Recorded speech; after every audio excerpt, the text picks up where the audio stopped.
So hello everyone, we are starting new chapter, admission of a partner. Admission of a partner को start करने से पहले मैं आपको ये बता दूं सबको एवरीवन कि आज हम जो स्टार्ट करने वाले हैं, आज का जो टॉपिक है या आज का जो लेक्चर है, that is most important because वो पार्टनरशिप सीरीज का सबसे इम्पॉर्टेंट लेक्चर है, सबसे इम्पॉर्टेंट चैप्टर है, क्योंकि आज हम स्टार्ट करने वाले हैं रिकॉन्स्टिट्यूशन। गुडविल के टाइम मैंने बात की थी आपसे, बट वो ऐसी ही की थी बात। एक्चुअली आज स्टार्ट कर रहे हैं। रिकॉन्स्टिट्यूशन का मीनिंग क्या है? पार्टनरशिप में जब जब पार्टनरशिप के अंदर कोई बहुत बड़ी चेंजेस आती हैं, जैसे आप बोलते हो घर की रेनोवेशन हो रही है, तो रेनोवेशन का मीनिंग ये नहीं कि आप कोई छोटी मोटी रिपेयर करवा रहे हो, कि कोई फैन खराब हो गया तो आपने किसी को बुला लिया, वो नहीं रेनोवेशन होती। ठीक है ना?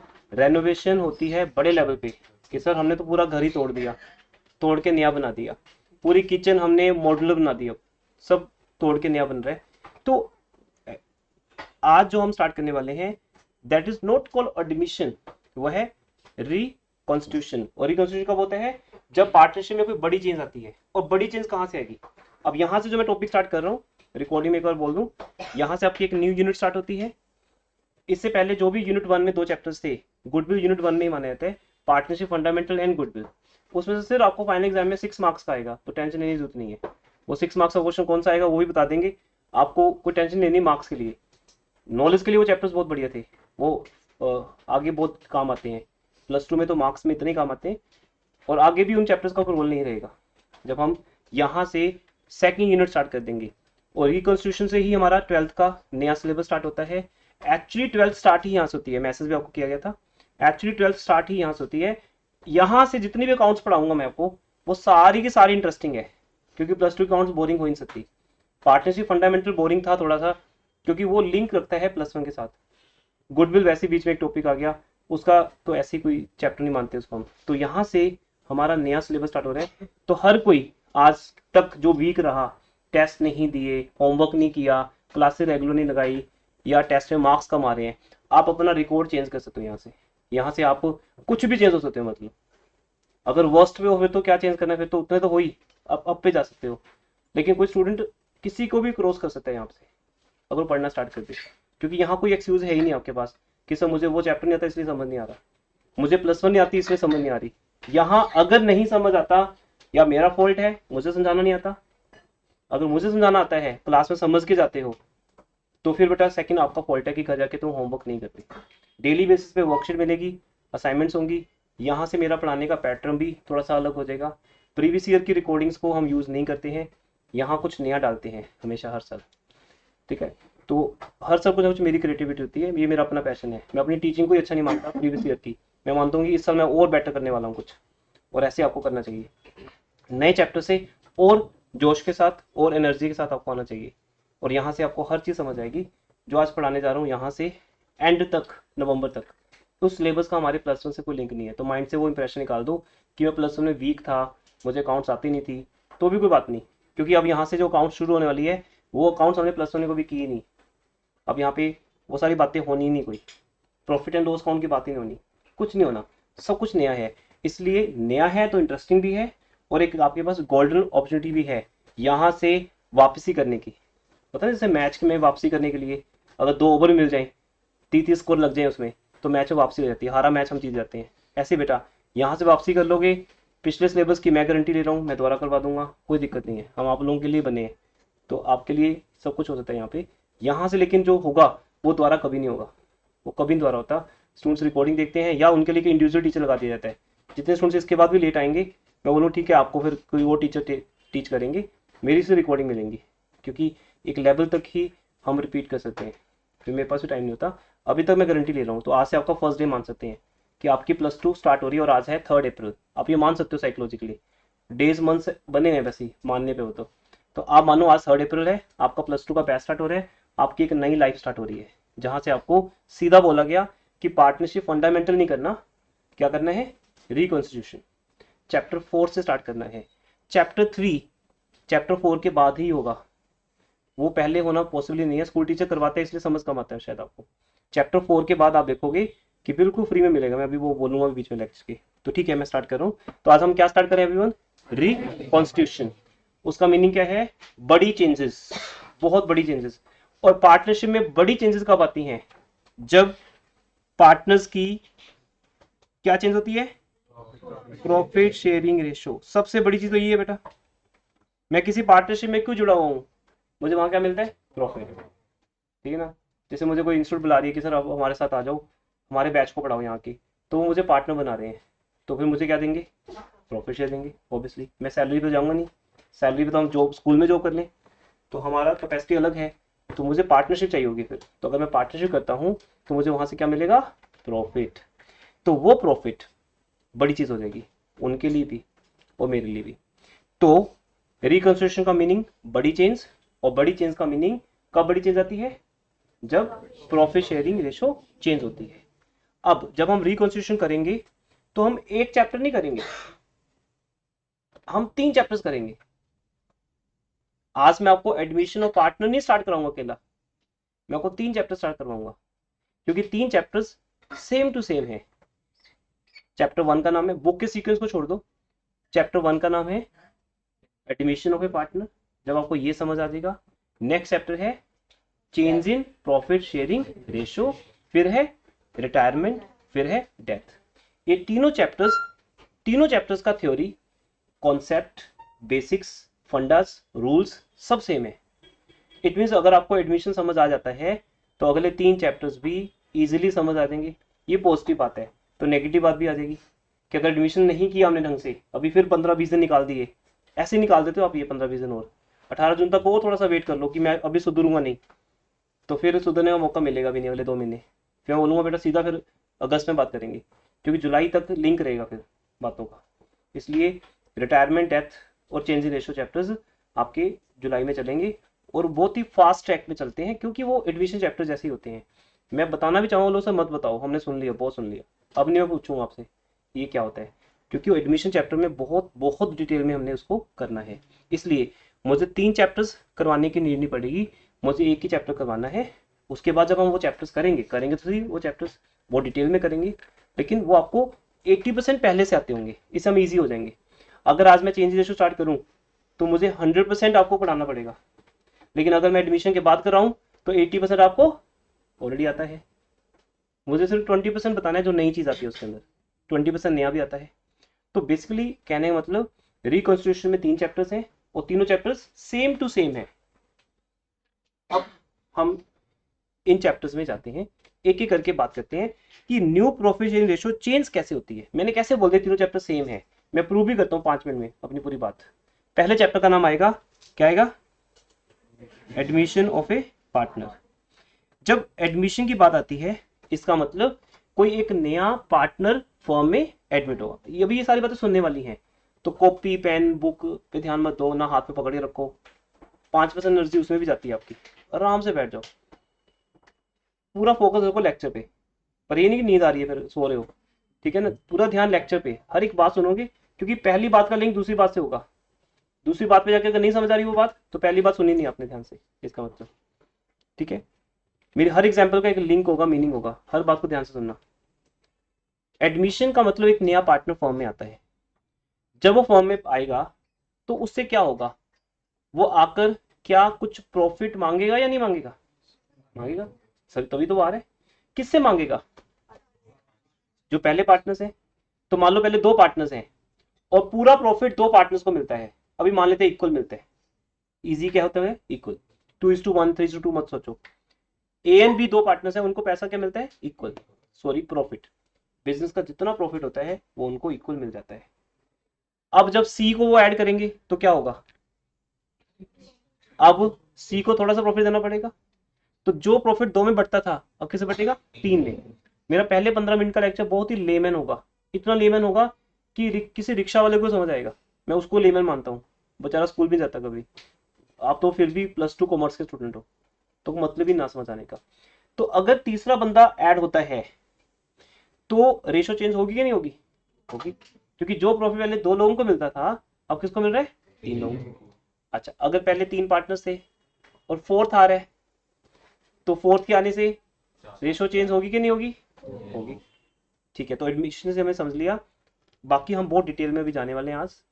लेकिन एक बार के लिए हमें समझ आ गया, यस सर, जब एडमिशन होती है तो एक नया बंदा हमारी पार्टनरशिप में आता है, और उसके आने से जो पुराने लोग होते हैं उन्हें अपना प्रॉफिट थोड़ा सा देना पड़ता है, जिससे प्रॉफिट रेशो क्या हो जाती है, चेंज। ऐसे आते हैं डेथ में। अगर किसी पार्टनर की डेथ हो जाए,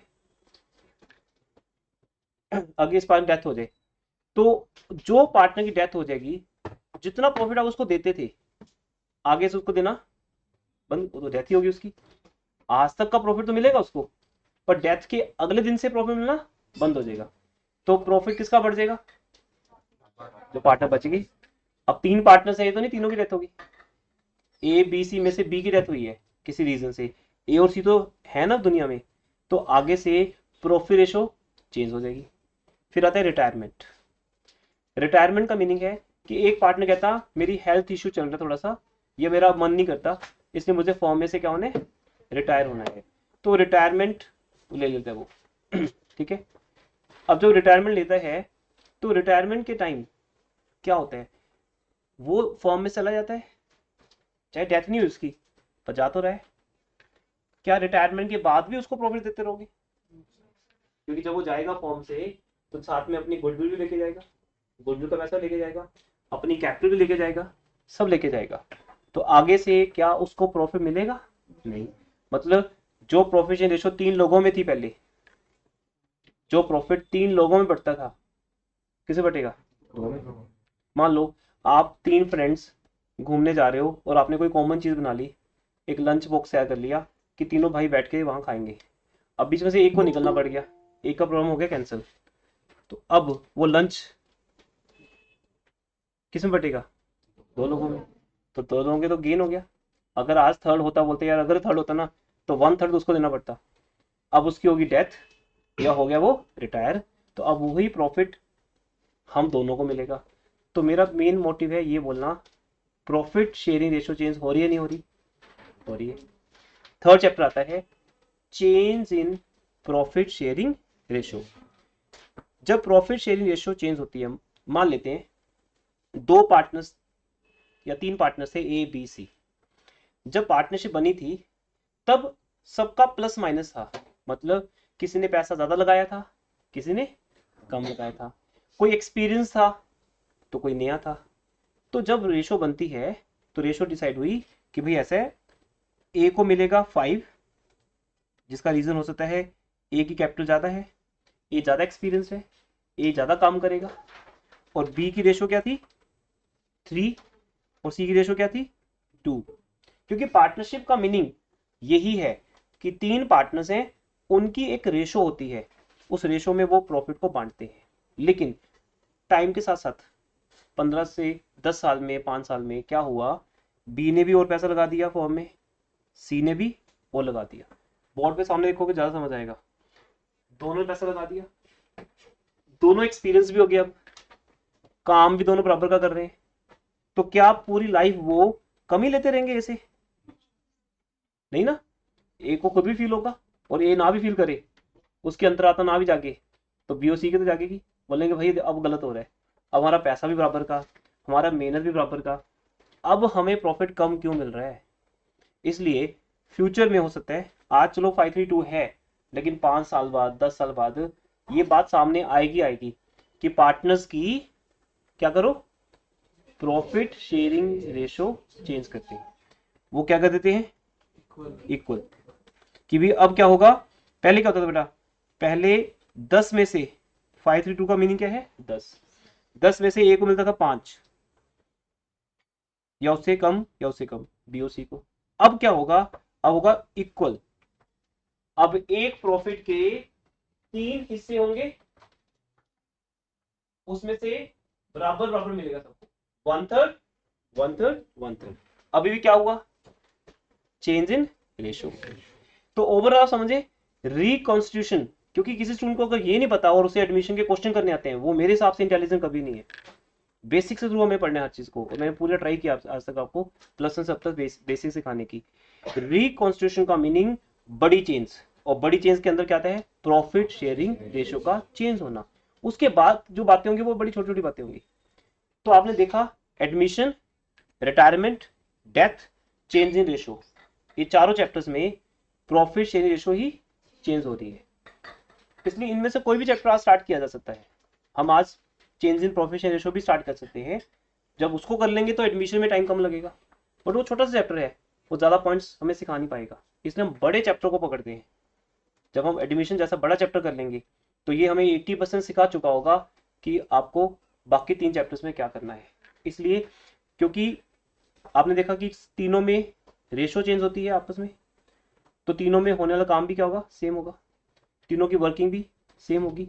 इसलिए अगर हम एक चैप्टर को सीख लें तो बाकी के चैप्टर्स भी हमारे लिए आसान हो जाएंगे, जबकि हम उसको भी बहुत डिटेल में पढ़ने वाले हैं आगे हम करेंगे, क्योंकि उसमें भी कुछ ना कुछ नया आएगा, हर चैप्टर में कुछ तो नया आएगा, लेकिन 80% क्या रहेगा, सेम रहेगा। इसलिए जब मैं आपको एडमिशन चैप्टर करवाऊंगा तो ये समझना एडमिशन चैप्टर के साथ साथ आपके बाकी के चैप्टर्स भी आप सीख रहे हो। आपके अंदर ऐसा कभी डिफरेंट फील आएगा नहीं कि एडमिशन कर लिया तो रिटायरमेंट डिफरेंट है, आपको तीनों चैप्टर एक जैसे ही लगने वाले हैं। इसलिए मैं कहने के लिए मैं एडमिशन करवा रहा हूँ, लेकिन हम तीनों करते हैं। क्या ये बात समझ आ गई सबको? ये तो था लेक्चर मेरा 10 मिनट का, रिकॉन्स्टिट्यूशन क्या होता है, जो आज की डेट में किसी स्टूडेंट को पता ही नहीं होता। स्कूल ट्यूशंस को पढ़ने के बाद भी रिकॉन्स्टिट्यूशन ही हमारा यूनिट का नाम है, उसके अंदर टॉपिक आते हैं बस, admission, changes ratio, retirement and death, बस ये। उसके बाद फिर एक नई जर्नी स्टार्ट होगी। अगर तुम अभी सुधरे नहीं तो मैं बोलूँगा ठीक है अब सुधर जाओ अगस्त में, वहाँ पे डिसोल्यूशन चैप्टर होगा या उससे पहले ही स्टार्ट हो जाएगा। तो डिसोल्यूशन चैप्टर में फिर एक नया यूनिट स्टार्ट होगा जिसका लिंक अभी तक के चैप्टर्स के साथ नहीं होगा। फिर वॉल्यूम 2 स्टार्ट होगी, वॉल्यूम 3 स्टार्ट होगी। तो इस तरह से आपको हर एक लेवल पे एंट्री करने का चांस मिलता है, पर जो नहीं किया तो वो लॉस तो है ही हमारा। अब मैं आता हूँ एडमिशन चैप्टर पे। सपोज एडमिशन और पार्टनर के अंदर क्या होता है मीनिंग, एक पार्टनर नया आता है, ये बताओ जब वो नया आएगा पार्टनर, तो पार्टनर, अच्छा पहले ये बात करते हैं कि पार्टनर नया आता ही क्यों है, क्या जरूरत होती है नए पार्टनर की। अगर ए एंड बी दो पार्टनर्स हैं, अच्छा भला वो बिजनेस कर रहे हैं, मान लेते हैं अभी जो प्रॉफिट होता है, अच्छा किसी प्रॉफिट को हम 100% मान सकते हैं। मान लो किसी को 1 लाख रुपए होता है, तो 1 लाख रुपए भी क्या है, 100%। वो बटना है, वो 2 लोगों में डिस्ट्रीब्यूट होना है, तो ए को मिलता है मान लेते हैं 50%, बी को मिलता है 50%। ये हमारे 2 पार्टनर्स हैं अभी। तो ऐसी क्या जरूरत थी, ऐसी क्या जरूरत पड़ी कि एक नया पार्टनर आना हुआ, यहाँ तक एक नए पार्टनर को लाना पड़ा, बताइए। आप ऑब्वियसली 2 बातें बोलने वाले हो, एक तो मनी, किसे मनी चाहिए होती है, दूसरा मैनेजमेंट, मैन पावर, और एक मनी पावर। ये 2 चीजों के लिए ही बिजनेस किया जाता है, सॉरी इन 2 चीजों से ही बिजनेस किया जाता है। बिजनेस का मोटिव तो प्रॉफिट कमाना है, पर प्रॉफिट कमाने के लिए 2 चीजें चाहिए। बट मैं इनके आपको ऑल्टरनेटिव बताता हूँ। आप किसी नए पार्टनर को एडमिट करने के बजाय हम ये भी तो कर सकते हैं, वो पैसा बैंक से ले लें। अगर हम बैंक से लेंगे, पैसा तो मिल गया हमें, लेकिन बैंक सिर्फ पैसा देगा, वो भी इंटरेस्ट पे, और साथ में इंटरेस्ट भी मांगेगा, और ये भी कहेगा कि भाई पैसा कब वापस करोगे, हमें उसकी इंस्टॉलमेंट बनानी पड़ेगी 5 साल की, 10 साल की। तो मीन्स बैंक सिर्फ पैसा लगाएगा, काम नहीं करेगा। समझो कि बैंक पैसा देके सो जाएगा, बोलेगा मैं सो रहा हूँ, मुझे मतलब कोई नहीं आपका बिजनेस चल रहा है नहीं चल रहा, मेरे पास हर साल इंटरेस्ट पहुंचना ही चाहिए, और तुम्हारा जो लोन है वो भी मेरे पास कुछ एक वापस आना चाहिए, या एक लेवल पे वापस आना चाहिए। तो बैंक पैसा देगा पर काम नहीं करेगा। ऊपर से और टेंशन है, अगर बिजनेस अच्छे से नहीं चला तो इंटरेस्ट हमारा क्या बन गया, एक खर्चा, फालतू खर्चा बन गया, और पैसा वापस करने की टेंशन अलग से आ गई। दूसरा ऑल्टरनेटिव क्या है कि चलो पैसा तो बैंक से ले लिया, एक बंदा ही चाहिए काम करने के लिए, तो उसके लिए तो एम्प्लॉयज होते हैं। क्या हम एम्प्लॉयज को रख सकते हैं, रख सकते हैं। अगर मैं एक पर्सन को एम्प्लॉय पे रख लूँ तो एम्प्लॉयज क्या करते हैं बेटा, जॉब करते हैं, क्या वो पैसा भी लगाते हैं। अब यहाँ वो पंगा है, बैंक पैसा लगाता है लेकिन काम नहीं करता, लेकिन जो एम्प्लॉय है वो काम तो करता है लेकिन पैसा नहीं लगाता कभी भी।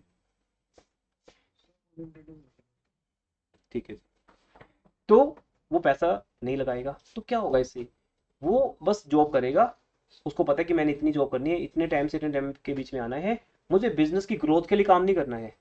क्योंकि अगर ग्रोथ होती है बिजनेस की तो बिजनेस का प्रॉफिट तो बिजनेस के पास रहेगा, मुझे तो फिक्स क्या मिलेगी, सैलरी। चलो ज्यादा तो कमीशन भी मिल जाएगा उसको, तो वही 5% 10% होगा। तो कभी भी एम्प्लॉय बिजनेस कि ग्रोथ के लिए काम नहीं करता है। चलो अगर वो दिल से भी करे तो भी इतना तो है कि पैसा नहीं लगाएगा। तो अब अगर हम एक पार्टनर की एडमिशन कर लें, हमारे दोनों काम हो गए। हमें फ्री का बंदा मिल जाएगा काम करने के लिए, वो भी वो बंदा जो दिल से काम करेगा, वो सैलरी मांगेगा नहीं। पार्टनर को सैलरी देना जरूरी नहीं होता, डीड में लिख दो कि कोई सैलरी नहीं मिलेगी तब भी चलेगी पार्टनरशिप। और पैसा भी देगा वो बिजनेस में बिना इंटरेस्ट के। इंटरेस्ट ऑन कैपिटल एक वर्ड है, लेकिन वो जरूरी नहीं कि देने देना है। पार्टनर्स को इंटरेस्ट ऑन कैपिटल ना मिले तब भी चलता है, सैलरी ना मिले तब भी चलता है। तो जो एक नया पार्टनर अभी आपके पास आएगा, फॉर एग्जाम्पल सी आ गया, कौन आ गया? सी। उसने बिजनेस को क्या दे दी? कैपिटल दे दी बिजनेस को, और साथ में टाइम। हमारी दोनों प्रॉब्लम सॉल्व होगी, क्योंकि अगर मुझे कोई बड़ा बिजनेस करना है तो बड़ा बिजनेस करने के लिए मुझे पर्सन भी चाहिए था, पैसा भी चाहिए था। मेरे हो गए दोनों काम खत्म, मुझे दोनों मिल गए। पर क्या ये सब कुछ फ्री में देगा? सी कुछ तो मांगेगा आपसे। तो सी क्या मांगने वाला है? प्रॉफिट। यस, मेरे बिना बताए आप लोग समझ गए कि सी अगर पैसा भी लगा रहा है, खुद को भी लगा रहा है, टाइम भी लगा रहा है, तो ऑब्वियसली वो हमसे क्या मांग रहा है? प्रॉफिट मांग रहा है। अगर सी प्रॉफिट मांगेगा तो उसको वो प्रॉफिट कौन देंगे? मैं बहुत ही लेमन एग्जांपल लेता हूं जो आप सबको समझ आनी चाहिए। नहीं आई तो बताना, फिर सामने से हैंड रेज करना है, ठीक है? आप चाहे 4 बच्चों में बैठ के पढ़ रहे हो, अगर आप नहीं बोलोगे तो फिर ऐसे नहीं हर टीचर आपके फेस को दिखता रहे हमेशा। मान लो सी हमारे पास 20% प्रॉफिट के लिए आया, तो सपोज सी ने बोला कि ठीक है सर, मैं पैसा भी लगाऊंगा, मैं टाइम भी दूंगा, मैं खुद भी काम करूंगा, मैं दिल से करूंगा, मैं कोशिश करूंगा हमारा बिजनेस प्रमोशन पे जाए, ग्रोथ करे, पर मुझे कुछ तो दो प्रॉफिट के नाम पे। ए और बी क्या बोलेंगे? देखो भी तुम नए आए हो, अभी तुम्हें कितना मिलेगा सर? 20%। हमारे बराबर तो मिल नहीं सकता। एग्जाम्पल है जस्ट, अब ये हो सकता है कि एग्जाम्पल हमेशा ऐसी लगेगी, समझाने की बात है। तो हमने सी को बोला भी देख ऐसा है, तेरे को थोड़ा बहुत मिलेगा, अभी टाइम के साथ साथ तेरा शेयर बढ़ाते जाएंगे। अभी तुम्हें ऐसे हमारे बराबर कैसे मिल जाएगा? अगर मैं किसी इंस्टीट्यूट में 20 साल से टीचर हूँ और आज नया आया है, वो मेरे बराबर कैसे ले लेगा पैसे? ऑब्वियसली ना, ये तो सीनियोरिटी हर जगह है, चाहे डॉक्टर है चाहे बैंक मैनेजर है, सीनियोरिटी हर जगह है। जो सीनियर है उसको ज्यादा मिलेगा, और जूनियर है उसको कम मिलेगा। जो आज पढ़ के आया है उसको मेरे जितनी सैलरी नहीं मिलनी चाहिए, सिंपल सी बात है। इसलिए सी को 20% देंगे। बट अब सोचो बेटा, जो इसको 20% देंगे तो ऑब्वियसली ए का भी शेयर कम हो जाएगा और बी का भी। मान लो ए ने भी अपने शेयर में से 10% दे दिए, बी ने भी अपने शेयर में से 10% दे दिए, तो अल्टीमेटली जितना ए और बी के अकाउंट में से माइनस हुआ उतना ही सी के अकाउंट में प्लस हो गया। अब हमने क्या देखा कि ए को आगे से मिलेगा 40%, बी को मिलेगा, और जितना इन दोनों ने कंट्रीब्यूट किया उतना उन दोनों में से तो माइनस हो गया, और उतना सी में क्या हो गया? प्लस हो गया। क्योंकि सी पहले से कुछ नहीं था, सी तो पहले से जीरो था, सी को कुछ नहीं मिल रहा था पहले, सी वॉज जीरो। अब उसको कितना मैनेज हो गया? 20%। लेकिन आप देखो बिजनेस को फर्क पड़ा कुछ? बिजनेस आज भी अपना 100% कैसे बांट रहा है? 40 ए को, 40 बी को, 20 सी को। जो प्रॉफिट पहले दो पार्टनर्स खाते थे, ए एंड बी, वही अब 3 पार्टनर्स खाना शुरू कर देंगे। तो ए और बी को सी के आने से बताओ फायदा हुआ या नुकसान होगा? सर डिफरेंट उसी से हमने टाइम एंड इक्वल लिखा नहीं, है। हाँ ये तो एग्जाम्पल होगा ना, इसके ऊपर 50 क्वेश्चन करवाऊंगा, सब में डिफरेंट ही होगा। ये तो एग्जाम्पल है मेरी, मैंने आज सबसे इजी वाली एग्जाम्पल ली है, ठीक है? समझाने की बात हो रही है अभी सिर्फ। तो ए ने 10% दिया, बी ने 10% दिया, ए चाहे तो 2% दे दे, बाकी का 18% कौन देगा? बी देगा। ए बोले मैं देता ही नहीं कोई प्रॉफिट शेयर, तो फिर कौन देगा पूरा प्रॉफिट? पर इतनी बात क्लियर है बेटा, जो बात हमें समझनी है आज, कि सर अगर सी को गेन हो रहा है, सी को कुछ मिल रहा है, तो ए और बी को क्या होगा? माइनस होगा।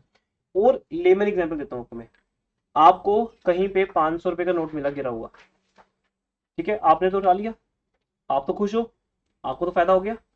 लेकिन सोचो बेटा, आपकी खुशी किसी के गम के बराबर होगी? क्योंकि जितना खुश हो रहे हो कि आज तो 500 मिल गए, चाहे वो 500 छोटी सी अमाउंट है, पर खुश तो होगे, क्योंकि आपको 500 के बदले देना कुछ नहीं पड़ा। उतना ही किसी को दुख हो रहा है, क्योंकि कोई पर्सन तो है जिसका नोट गिरा होगा, अब उसको थोड़ी याद है कहाँ गिरा है, नहीं तो आपके आने की तक की वेट थोड़ी करता वो। तो यार को बेटा, आज अगर आप घर में खुश हो कि 500 मिल गए, तो कोई अपने घर में इस बात को लेकर दुखी भी होगा कि उसके 500 रुपए गिरे हैं। आपकी खुशी किसी के गम के बराबर है, किसी का दुख आपके लिए खुशी है। इसको ही बोलते हैं सैक्रिफाइस एंड गेन। पहले मैं आपको टर्म्स बहुत ही लेमन लैंग्वेज में समझा रहा हूँ, क्योंकि स्कूल वाले सीधा फेंकते हैं तो वो फॉर्मूला लगता है आपको सीधे ही। इसलिए जो स्टूडेंट पहले से करके बैठे हुए हैं वो तो कई बार नुकसान में चले जाते हैं, क्योंकि आपके माइंड में इंप्रेशन बना हुआ है, चाहे वो मैंने ही समझाया हो या स्कूल टीचर समझाया हो, अपने आप को जीरो करके बैठो क्लास में। इसलिए मैं देखता हूँ कि एक स्टूडेंट को आता है लेकिन फिर भी वो सुन रहे ध्यान से बात, और एक को आता है लेकिन वो सुन नहीं रहा, वो गलत होता है वहाँ पे। क्योंकि कुछ ना कुछ यहाँ पे आपको सीखने को जरूर मिलेगा। किसी का सेक्रीफाइस दूसरे का गेन है। इसलिए बेटा आप मान के चलो, जब सी फॉर्म में आएगा तो सी को होगा फायदा, खुशी, और ए और बी को क्या होगा, लॉस, सेक्रीफाइस। अब ए और बी लेंगे तो पंगा ले लिया हमने। अगर सी को बनाने से हमारा प्रॉफिट कम होना है, फिर ऐसी कैपिटल का क्या करेंगे, है ना, ऐसे पर्सन के आने का भी क्या करेंगे, काम चलो फिर हम कर लेंगे ज्यादा, उसमें क्या है। लेकिन ऐसा नहीं होता बेटा। होता क्या है, मान लो इसकी भी एग्जांपल देता हूँ मैं आपको। ये सारी बातें जो आपको मैं लेमैन के तौर पे समझा रहा हूँ, यही लगेंगी क्वेश्चन में, इसलिए अभी अगर ध्यान नहीं दे रहे तो फिर आगे समझ नहीं आएगा। मान लो जब ए और बी दो लोग थे, तो हमारे बिजनेस को 5 लाख का प्रॉफिट होता था। तो क्या होता था बेटा, 2.5 लाख ए को मिल गया, क्योंकि 50-50 का मतलब क्या है, आधा आधा। 2.5 लाख ए को मिल गया और 2.5 लाख बी को, खत्म होगी बात। अब इन्होंने सी को बीच में लगा लिया। सी जब आया तो उसने पैसा भी लगाया, उसने टाइम भी दिया, हमने नई मशीन लेके आए, नई आउटपुट की, हमने बहुत कुछ किया होगा, फिर हमने अपने बिजनेस को बढ़ाया होगा मतलब। अब अगर मुझे अपने इंस्टीट्यूट को बढ़ाना है तो ऑब्वियसली मुझे एक ब्रांच खोलनी पड़ेगी। इंस्टीट्यूट को एक ही जगह पे कैसे बढ़ाएं, एक जगह पे तो मैं बैच ले ही रहा हूँ, तो मुझे अपनी ब्रांच खोलनी पड़ेगी। वो ब्रांच फिर सेम सिटी में भी हो सकती है, आउट ऑफ सिटी भी हो सकती है, कुछ ना कुछ तो करना पड़ेगा। मुझे ऑफलाइन के साथ ऑनलाइन बिजनेस भी चलाना पड़ेगा, मुझे मोबाइल ऐप का भी करना पड़ेगा। अगर मुझे कुछ करना है तो उसके लिए मुझे पैसा भी चाहिए होगा और एक पर्सन भी चाहिए होगा जो मेरे साथ लग के काम करे। तो क्या आपको लगता है कि आपको प्रॉफिट 5 लाख क्यों होगा? सी के आने के बाद बेटा आपको प्रॉफिट मान लेते हैं 9 लाख हुआ है। कितना हुआ है? 9 लाख। और अभी इस वाली रेशो को भी छोड़ देते हैं, सीधी बात करते हैं, बिल्कुल सिंपल बात, कि अभी भी बराबर शेयर है तीनों का। ए और बी का बराबर था। सी कहता नहीं भाई मैं कम नहीं लूंगा, ये कोई बात नहीं, मैं तू तू नया है तो 20% मिलेगा, नए पुराने की बात नहीं है, मैं तो आऊंगा। वो अपनी बार्गेनिंग करेगा ना, मैं तो आऊंगा, अगर मुझे क्या दोगे, बराबर का हिस्सा दोगे। पैसा बताओ कितना लगाने लगा देता हूँ। कई बार कोई ऐसा बोलते हैं जिसके पास पैसे है ना, वो रो मारते हैं, फिर बोलते हैं पैसा लगाऊंगा मैं, पैसे बहुत है मेरे पास। तो जब वो पैसा लगाएगा तो हुक्म भी उसका चलेगा। कहता बताओ कितने लगाऊं, 5 लाख के, 10 लाख के, 20 लाख, जितने होंगे लगा दूंगा, काम भी करूंगा, बट प्रॉफिट बराबर का खाऊंगा मैं। अब प्रॉफिट बराबर का खाएगा ए बी सी, तो क्या होगा बेटा, 9 लाख को डिवाइड करो 3 हिस्सों में, 3 लाख। 3 लाख एंड 3 लाख। इसका मतलब तीनों को शेयर क्या मिलेगा, इक्वल 3-3-3। तो अब बताओ, ए का प्रॉफिट शेयर पहले 50% था कि नहीं? अब कितना रह गया, 33%। चलो 33 मान लेते हैं, 0.3 को छोड़ देते हैं। देखा जाए तो परसेंटेज में तो कम हुआ है, पर अपने घर में जो पैसा आ रहा है वो तो ज्यादा आ रहा है। जो भी कह लो, पैसा फाइनली कितना है वही वही इंपॉर्टेंट है। तो पहले हमारा बिजनेस छोटा था, हमारी कैपिटल एम्प्लॉयड। अब बात सुनो, गुडविल ने क्या सिखाया हमें, कि पैसा पैसे को खींचता है। अगर चाय का बिजनेस करोगे चाय वाला बन के, तो 5,000 लगेंगे, तो कमाओगे भी कितना का। अगर पेट्रोल पंप का बिजनेस करोगे तो पैसे लगेंगे ज्यादा, कमाओगे भी ज्यादा। तो इसलिए जब आपका बिजनेस छोटा था, कमाया भी कम था आपने 5 लाख। जब आपने सी को लगा लिया साथ में, पैसा और लगा दिया, तो बिजनेस हो गया बड़ा, तो प्रॉफिट भी होगा ज़्यादा। तो वो ज़्यादा प्रॉफिट जब 3 लोगों में बटेगा, हाँ ये ज़रूर है कि हर पार्टनर का प्रॉफिट शेयर कम हो गया। क्या कम हो गया? जिसको परसेंटेज में तो मैं दिखा रहा हूँ मैं अभी, जबकि इस चैप्टर में परसेंटेज नहीं मिलेंगे आपको, बट लेमन की वे में समझोगे तो अभी आपको समझ आएगी बात कि अभी 50-50% मिल रहा था, भले ही हमारा शेयर कम हो गया हो, लेकिन मिलने वाला प्रॉफिट क्या है? ज्यादा है।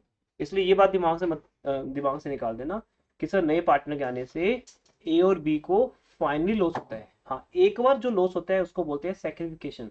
वो क्यों करना पड़ेगा? क्योंकि जब तक वो सैक्रिफिकेशन करेंगे नहीं तब तक सी को कुछ शेयर मिलेगा नहीं। इसका मतलब इससे हमें दो बातें क्लियर होगी कि जो यहाँ पर सी का, बातों में चैप्टर के अंदर आ जाऊंगा, आपको पता नहीं चलेगा, इसलिए हर बात को सुनते रहना। जो सी का न्यू शेयर क्रिएट होगा यहां पर, वो पक्की बात है किससे किससे क्रिएट होगा? उनको बोलते हैं एग्जिस्टिंग पार्टनर्स। क्या बोलते हैं?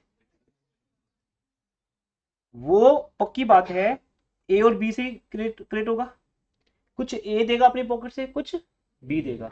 तो दो बातें यहां पे मुझे समझ आ गई हैं, अनजाने में सही समझ आ गई हो, पर समझ आ गई कि जब एक नया पार्टनर आएगा फॉर्म में, उसका एक शेयर क्रिएट करना पड़ेगा। अगर आप क्रिएट नहीं करोगे वो मानेंगे नहीं। उसको बोलो तू पैसा भी लगा, तू खुद भी लग, हमारे साथ मिलेगा कुछ नहीं, फिर वो आएगा क्या? बोलेगा प्रॉफिट के लिए तो आ रहा हूँ मैं, प्रॉफिट तो दो भाई, सैलरी ना दो, इंटरेस्ट कैपिटल ना दो, प्रॉफिट तो पक्का चाहूंगा मैं। इसलिए सर पर जो थर्ड पार्टनर है उसके अंदर 5 लाख के अंदर भी तो अमाउंट ऐड हो सकती थी सर। जो 9 लाख है वो हम ये कह सकते हैं कि 4 लाख पार्टनर के आने पे गुडविल बन गई है। फिर गुडविल की तो बात नहीं हो रही, कहीं भी प्रॉफिट की बात हो रही है। सर पर जो मतलब थर्ड पार्टनर है, थर्ड पार्टनर 5 लाख के अंदर भी तो अपनी पार्टनरशिप ऐड ऑन कर सकता था। उसने 9 में ही एक मिनट क्यों ठहरो की है ठहरो जाके? ठहरो ठहरो, गलत जा रहे हो। ए और बी बिजनेस कर रहे हैं, दोनों ने 5 लाख रुपया प्रॉफिट कमाया उस साल।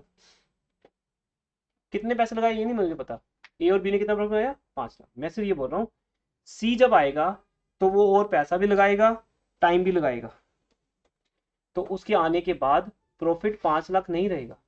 पॉसिबल ही नहीं बेटा। तुम्हारी बिजनेस की कैपिटल एम्प्लॉयड क्या होगी? ज्यादा होगी। मान लो पहले ए और बी की कैपिटल एम्प्लॉयड थी 20 लाख और सी ने लगाए 8 लाख, अब कैपिटल एम्प्लॉयड कितनी होगी? तो बेटा जो जो 8 लाख रुपया और आया है उससे प्रॉफिट बढ़ेगा ना। मैं सिर्फ ये बोल रहा हूँ बस, जब सी बिजनेस में आएगा तो उसका पैसा और टाइम लगने के बाद बिजनेस पक्का ग्रोथ पे जाएगा। नहीं जाएगा सी को निकाल दो फिर अगला चैप्टर रिटायरमेंट भी तो है हमारे पास, ठीक है, उसको उड़ा दो, डेथ भी है, कई लोग करते होंगे, ठीक है ना, लगता है डेथ हुई लेकिन मे बी किसी की डेथ नहीं हुई, नेचुरल डेथ नहीं है।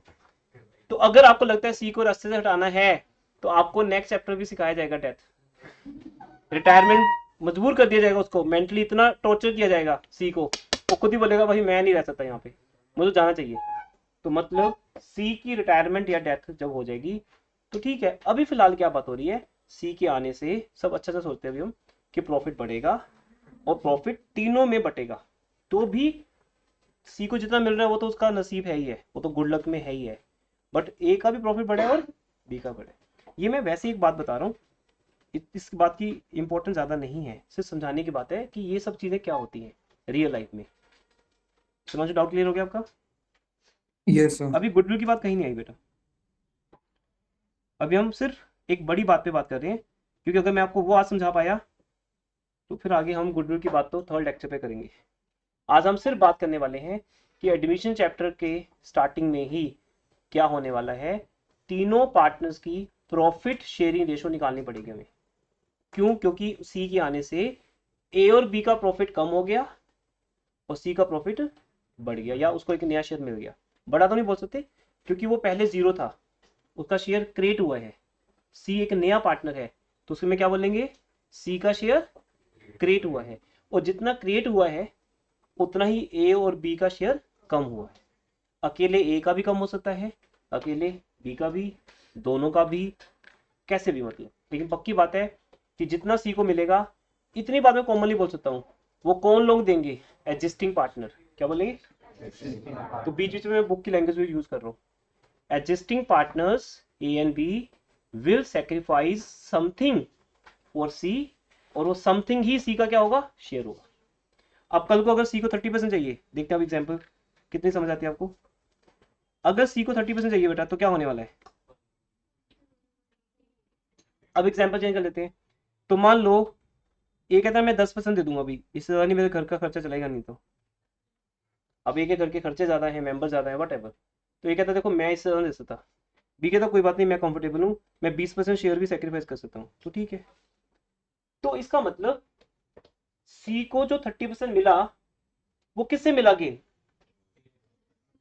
ए से मिला और बी से मिला। ए का भी कम हो गया, बी का भी कम हो गया, तो ए का शेयर कितना रह गया 40, बी का और सी का 50। अब टेक्निकल लैंग्वेज में आते हैं, चैप्टर की लैंग्वेज में बात करते हैं, इसे बोलते हैं ओल्ड शेयर या रेशो। क्या बोलते हैं, परसेंटेज एक रेशो होती है, ओल्ड रेशो। और ये जो माइनस प्लस हो रहा है, अगर माइनस हो रहा है तो वो क्या है, सेक्रीफाइस, एस फॉर सेक्रीफाइस, और अगर प्लस हो रहा है तो गेन। और वो प्लस माइनस करने के बाद जो तेरे सामने आएगी वो होगी न्यू रेशियो। और मैंने इतनी ही बात समझाई है, शुरू में ना जितना समझाया जाता है उस पर फोकस किया करो। कई स्टूडेंट का इंटेलिजेंसी लेवल ज्यादा होता है या उनकी क्रिएटिविटी ज्यादा होती है, वो अलग बात सोच रहे होते हैं, अभी रोंग है। अभी चैप्टर करने दो, चैप्टर जब समझ आ जाएगा या टॉपिक समझ आ जाएगा फिर नई नई बातें क्रिएट करेंगे ना। अभी आपके डाउट्स इमेच्योर होंगे, अभी जो समझा रहा हूँ उस पर फोकस करो, ये आपको ज्यादा हेल्प करेगा। ओल्ड रेशियो में कुछ भी प्लस माइनस करेंगे क्या आ जाएगा, न्यू शेयर।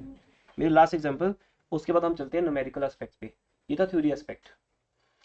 मान लो सी कहता मुझे 30% ही चाहिए, पर ये कहता सर ऐसा है बिल्कुल भी मैं तो सेक्रीफाइस नहीं कर सकता, क्योंकि मेरी फैमिली अलाउ नहीं करेगी यहाँ पे कि मैं कम पैसा लेके जाऊँ, मुझे तो 50% ही चाहिए, मैं बड़ा पार्टनर हूँ।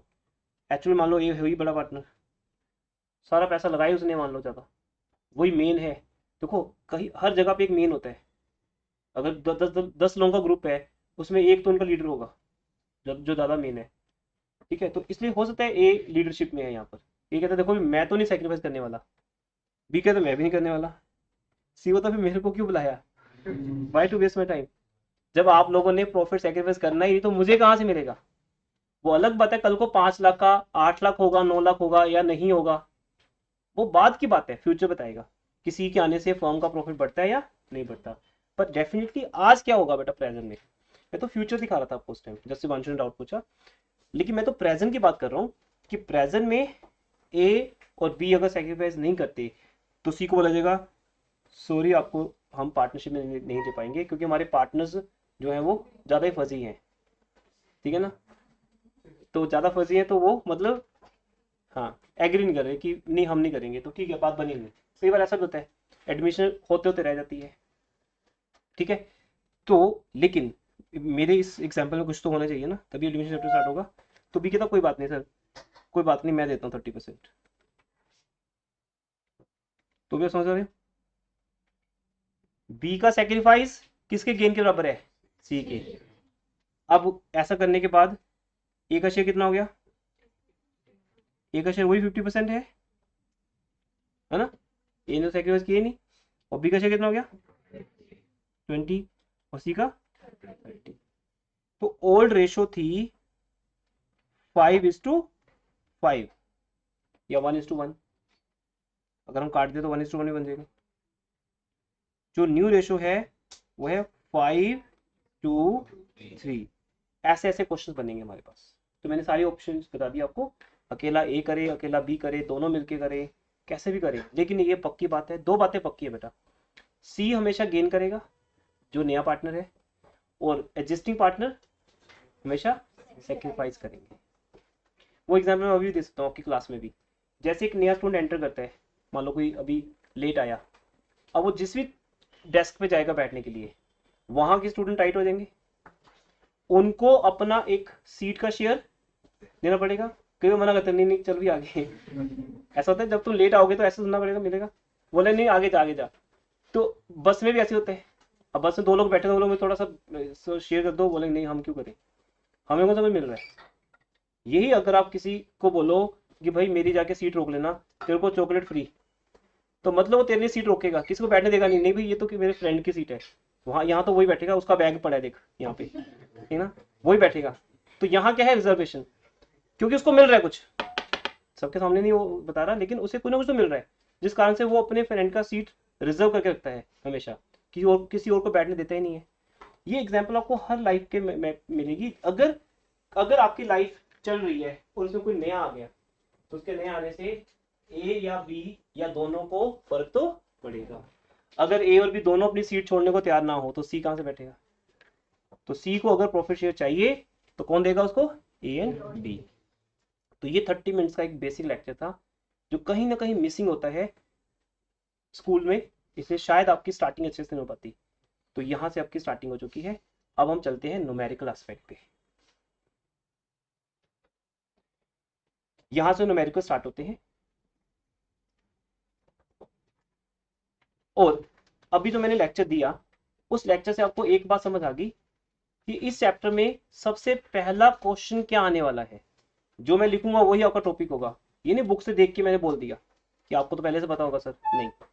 हर बुक में, ठीक है, 30 बुक्स हमारे नोट में जहां से हम स्टडी करते हैं आपकी वर्कशीट के लिए, क्वेश्चन बनाते हैं टेस्ट के लिए, है ना, उन सब में आपको पहला टॉपिक मिलेगा न्यू प्रॉफिट शेयरिंग रेशियो। तो आप भी लिखो बेटा टॉपिक 1। चैप्टर नंबर लिख दिया होगा अभी तक। वो बहुत ज्यादा लेजी है तो उसे लिखा नहीं होगा अभी तक, लिख लो, अच्छी बात होती है ये चैप्टर नाम लिखना।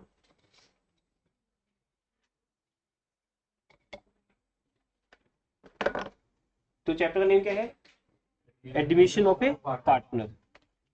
और यहां पर है न्यू प्रॉफिट शेयरिंग रेशियो। तो आज की पूरी कैलकुलेशन इसी पे चलने वाली है।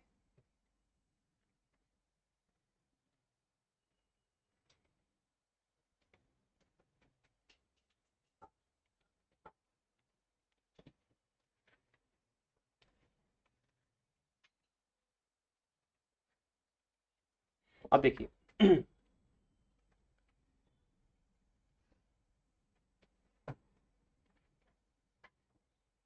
इस चैप्टर से हम इतना समझ गए कि जब भी एक नया पार्टनर आएगा तो ओल्ड पार्टनर्स को सेक्रीफाइस करेंगे, जिसको एग्जिस्टिंग पार्टनर्स भी कहते हैं और ओल्ड पार्टनर्स भी कहते हैं।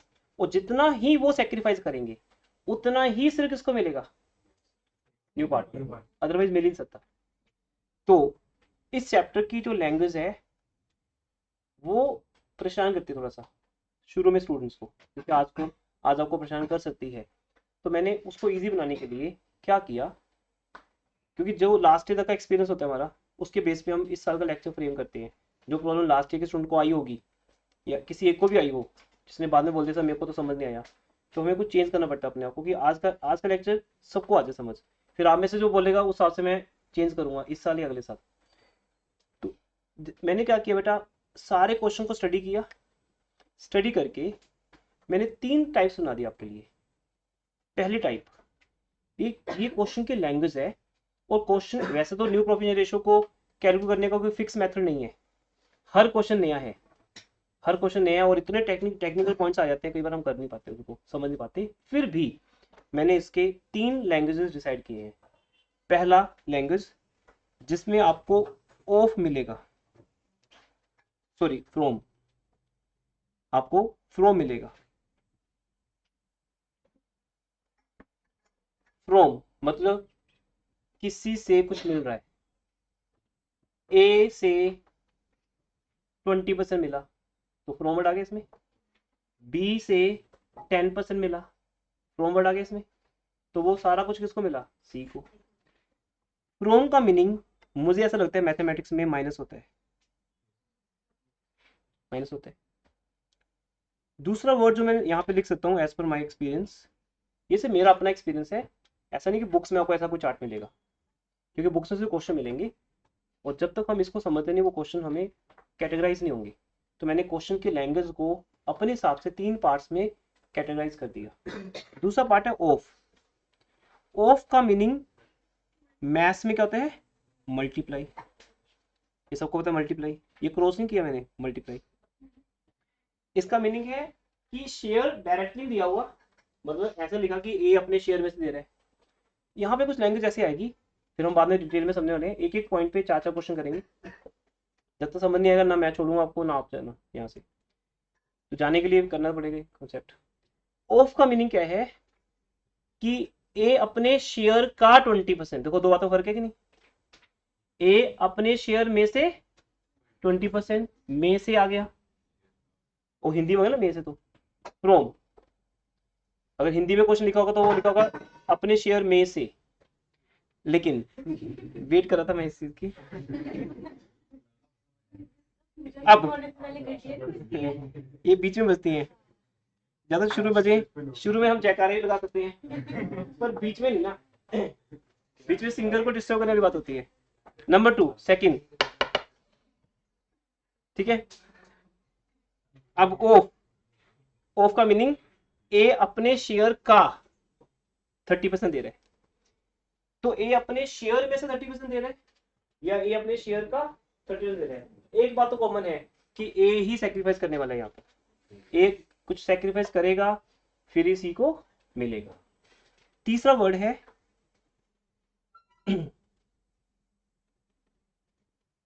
फिक्स्ड या सर्टेन, कोई सर्टेन रेशो दी होगी, इस पे बाद में बात करेंगे, अभी तो आज हम फ्रॉम और ऑफ को समझेंगे। और फोर्थ हम लिख देते हैं स्पेशल क्वेश्चन। स्पेशल क्वेश्चन हमेशा फोर्थ क्वेश्चन में से दिए जाते हैं और ये टफ होते हैं, आपको वर्कशीट में डाल के दे देंगे ताकि किसी का लेवल अगर अप करना हो तो वर्कशीट कर लेना, अदरवाइज सीबीएसई एग्जाम से यहीं तक रहते हैं। सीबीएसई कभी स्पेशल क्वेश्चन डालती नहीं है इसमें से, अभी मैं कराऊंगा, बुक में भी है, टेस्ट में भी आएंगे, स्कूल में भी आएंगे, बट सीबीएसई एग्जाम में नहीं आएंगे। सीबीएसई एग्जाम बहुत ही अलग लेवल पर बनता है, तो उसके लिए हम तैयारी करेंगे नवंबर के बाद, तो दिमाग में डाल दो, मैं हाईलाइट करता रहूँ इस बात को, नवंबर के बाद, नवंबर के बाद, तो दिमाग में डाल लो नवंबर तक का टाइम बहुत मुश्किल है, उसके तो हम इजी हो जाएंगे। तो अभी जो इजी है वो बाद में मुश्किल में हो जाएगा, वाइस वर्सा है। कुछ में बहुत कूल चल रहे हैं आजकल, तो वो बाद में फंसने वाले हैं। नवंबर का उनके फेस देखना, आपको समझ आ जाएगा, 12 बजे होंगे उनके फेस पे, आपकी नहीं लिखे, उनकी, ठीक है, जो आज इजी है, आज टाइम वेस्ट कर रहे हैं अपना। तो देखिए मैं यहाँ पर पहला क्वेश्चन समझाने जा रहा हूँ आपको विद माय ओन एग्जांपल, फिर हम चलेंगे सीधा बुक के क्वेश्चंस पे। बुक के क्वेश्चन करने की बजाय, क्योंकि यहाँ से एक नई यूनिट स्टार्ट हो रही है, पार्टनरशिप फंडामेंटल गुडविल में क्वेश्चन बुक में इतने दिए हैं कि हमें अपने क्वेश्चन बनाने की जरूरत नहीं पड़ती, तो मैंने इसमें अपनी तरफ से क्वेश्चन दिए हैं आपको, मतलब ये वर्कशीट आपको मिल जाएगी आज, और आपके ग्रुप में शेयर कर दिया ऑलरेडी ये वर्कशीट, जो लोग ऑनलाइन है वो जरूर लगा लेंगे। लास्ट में अटेंडेंस जरूर होनी है, कल की अटेंडेंस भी नहीं हुई तो याद रखना, जाते हो अटेंडेंस लगा के जानी, नहीं तो एब्सेंट मार्क हो जाएगी आज। और जो ऑनलाइन है एंड पे जो जो नहीं हुआ उसकी एब्सेंट लगे, बाद में बोलना सर मैं बाद में चला गया था, नेटवर्क इशू आ गया था, तो प्रेजेंस से तब लगेगी अगर आप एंड तक टिके रहते हो, जब लीव करते हो दिखते हैं यहाँ से कि आप लीव कर रहे हो। ये क्वेश्चन हम आज करेंगे, ये बुक के क्वेश्चन ही लिए गए हैं यहाँ पर, हर बुक से दो दो चार चार क्वेश्चन लिए गए हैं ताकि आपका कॉन्सेप्ट तैयार हो जाए। तो अभी फिलहाल मैं पहले आपको इसका बेस समझा दूं, अभी तक मैं थ्योरेटिकल बोल रहा था, 45 मिनट्स हो गए, और अभी मैं बोलूँगा प्रैक्टिकली। ऑनलाइन स्टूडेंट्स को कोई डाउट है कुछ भी, कोई बात पूछनी हो? देखिए यहाँ पर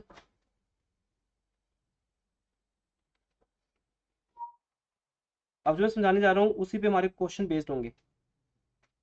दो पार्टनर्स है ए एंड बी, ए को मिल रहा 50%, बी को मिला 50% मान लो। अब इनके लिए सी नया पार्टनर आता है, क्वेश्चन स्टार्ट ही ऐसे होगा, A and B are partners. अब लोग भाई आगे बढ़े तो पता ही है ए एंड बी पार्टनर्स है, शेयरिंग रेशो 50:50 कुछ ऐसा लिखा होगा। हाँ ये कि आपके क्वेश्चन में 50% नहीं होगा, आपके क्वेश्चन में फ्रैक्शंस होंगी, 2:1, 3:2, कोई दिक्कत नहीं हो, तो वो तो एक अमाउंट ही है ना, चाहे परसेंटेज में हो या फ्रैक्शन में हो। जैसे मैं 20% लिखूं या 1/5 लिखूं, कितना फर्क पड़ जाएगा कि सर आपकी एग्जाम्पल ईजी है 20%, बुक में तो 1/5 लिखा हुआ है, 20% ही है वो 1/5। अगर मैं बोलूँ 1/3, वो कुछ ना कुछ तो होगा, 1/8 कुछ तो होगा, वो 1/8 12.5% होता है, तो 12.5% को हम बोलते हैं 1/8, और 25% को क्या बोलते हैं। लेकिन रिलेटिवली कंपेटिवली हमेशा परसेंटेज ईजी होती है, तो मैंने अपना एग्जाम्पल परसेंटेज में बनाया समझाने के लिए, ठीक है। ये फर्स्ट टाइम बनाया एग्जाम्पल, क्योंकि लास्ट ईयर कुछ उनको प्रॉब्लम आई थी, इसे लास्ट ईयर की रिकॉर्डिंग में नहीं मिलेगा आपको एग्जाम्पल। सुनिए देखते ध्यान से, ए और बी का शेयर है 50-50, सी आता है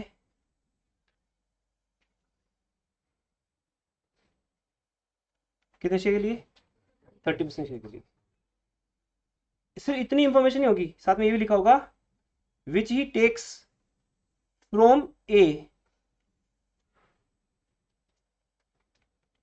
20%, आ गया from word, which he takes from B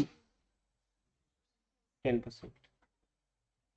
तो हम क्या करने वाले हैं, हम ए के शेयर में से 20% माइनस कर देंगे, बी के शेयर में से 10% माइनस कर देंगे, और जितना माइनस करेंगे उतना ही सी के शेयर में ऐड करेंगे। ये मैंने समझाया अभी आपको।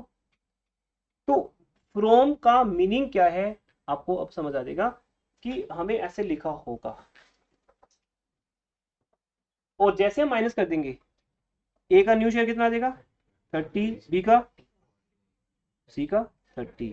और मजे की बात यह है कि प्रॉफिट जो पहले 2 लोगों को मिलता था, आज वही प्रॉफिट 3 लोगों को मिलेगा। बस ये है कि यहाँ प्रॉफिट शायद 5 लाख था एक्चुअल अमाउंट, यहाँ प्रॉफिट बढ़ना चाहिए। अब वो एक्सेप्शन है कि सर मेरे बिजनेस का तो नहीं बढ़ता, फिर सी को क्यों लगाया साथ में, सी को अलग करो, सी के बिना भी अगर सेम प्रॉफिट है तो सी को लगाने का फायदा क्या हुआ। तो इसलिए मुझे पक्की बात है कि प्रॉफिट बढ़ता है 9 लाख हो जाएगा या कुछ भी हो जाएगा, लेकिन अभी उस पर ध्यान मत दो, अभी तो हमें परसेंटेज में ही बात करनी है। अब इस बात को समझाने के लिए मैं आपके साथ अपने नोट्स का फर्स्ट क्वेश्चन शेयर करता हूं। A and B are partners, ratio 7:3।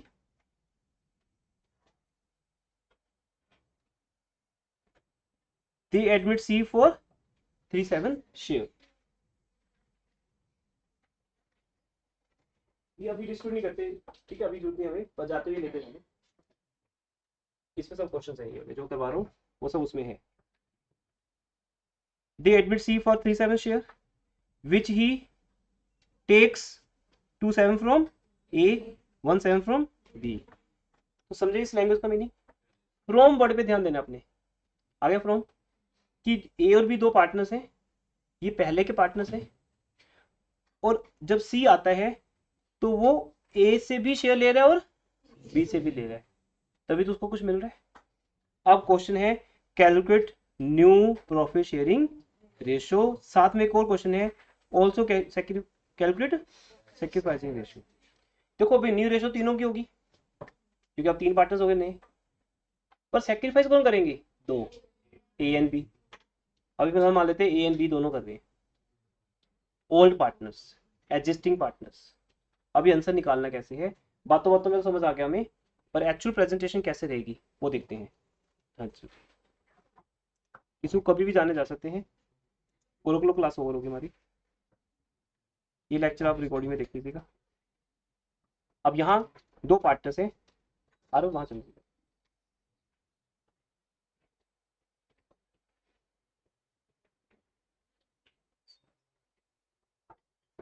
देखो बेटा, A and B are partners, ratio 7:3।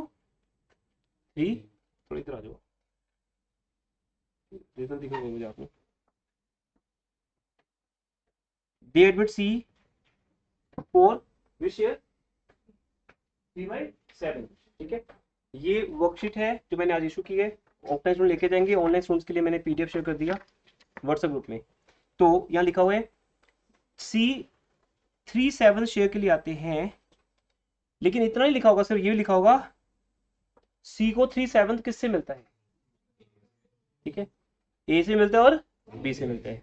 ए से कितना मिला, फ्रॉम ए, स्ट्रॉन्ग वाला माइनस होता है, ए से 2/7 मिल रहा है, मतलब ए से 2/7 माइनस करने, और बी से कितना मिल रहा है,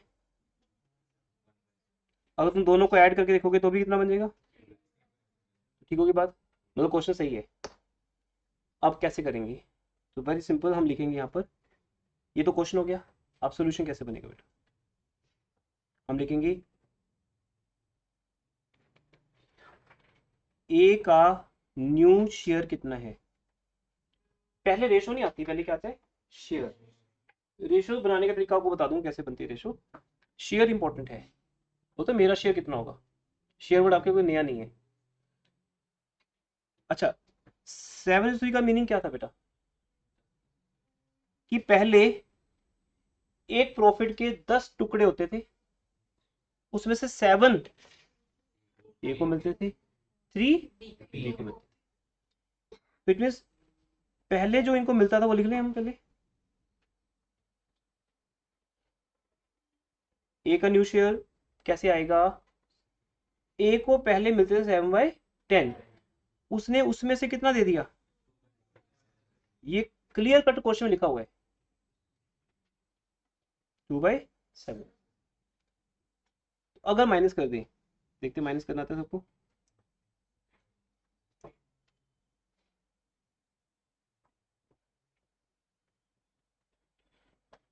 अब यहाँ पे मैं सिखाऊं वो एलसीएम वाला पार्ट, ये नहीं, इस तरह से कुछ करके हम एलसीएम करते हैं, नहीं ना, ठीक है जी, आता सबको। 10 और 7 का अगर हम कॉमन मल्टीपल निकाल लें, लोएस्ट या जो भी है, तो अभी तो 70 लेना पड़ता है ना, 30 भी ले सकते हैं, 30 भी ले सकते हैं, क्योंकि 10 और 7 के टेबल पे 30 आता है, नहीं सॉरी 30 नहीं आएगा, हाँ 70 लेना पड़ेगा। तो इट मीन्स इस तरह से देखा जाता है, 30 तब लेते हैं अगर दोनों के टेबल पे आता, अभी नहीं आ रहा तो क्या लेंगे 70।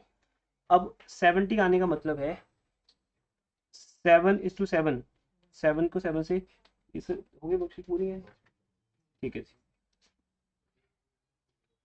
क्रॉस मल्टीप्लिकेशन हो जाती है, और 10 × 2, इसे ऐसे भी समझा जाता है, बाकी वो तो खैर मुझे लगता है मुझे समझाने की जरूरत नहीं है, एलसीएम को कैसे यूज करते हैं। दूसरा तरीका होता है 70 10 के टेबल पे आता है, 10 के टेबल पे कितना आता है 7, 7 टाइम्स, 7 × 7 49, तो 7 के टेबल पे 70 10 टाइम्स आता है, 10 × 20। अल्टीमेटली जब हमने इस क्वेश्चन को सोल्व किया तो ये समझ आ गया। अब जो ए का शेयर है कितना गया, मैं फिर पूछ रहा हूँ आपसे, ए को पहले कितना मिलता था, वो कैसे पता चला आपको, क्वेश्चन में लिखा हुआ है, ए की रेशो है 7, बी की रेशो है 3। ए अपने शेयर में से, हिंदी में बोलते हैं उसको, में से क्या देता है 2/7, तो 2/7 माइनस कर दिया, माइनस करते ही एक आंसर आ गया 29/70।